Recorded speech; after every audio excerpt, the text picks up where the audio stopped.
കേരളത്തിൽ കനത്ത ചൂടിന് ആശ്വാസമായി വേനൽ മഴയെത്തുന്നു. വിവിധ ജില്ലകളിൽ ജാഗ്രതാ നിർദ്ദേശം.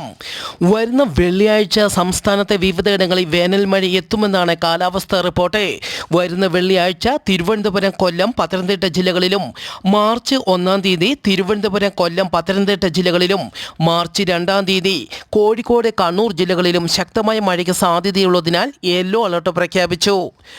വരും മണിക്കൂറിൽ കേരളത്തിലെ തിരുവനന്തപുരം, കൊല്ലം, പത്തനംതിട്ട, കോട്ടയം, ഇടുക്കി ജില്ലകളിലെ ഒറ്റപ്പെട്ട ഇടങ്ങളിൽ നേരിയ മഴയ്ക്ക് സാധ്യതയുണ്ടെന്നും കാലാവസ്ഥാ കേന്ദ്രം അറിയിച്ചു.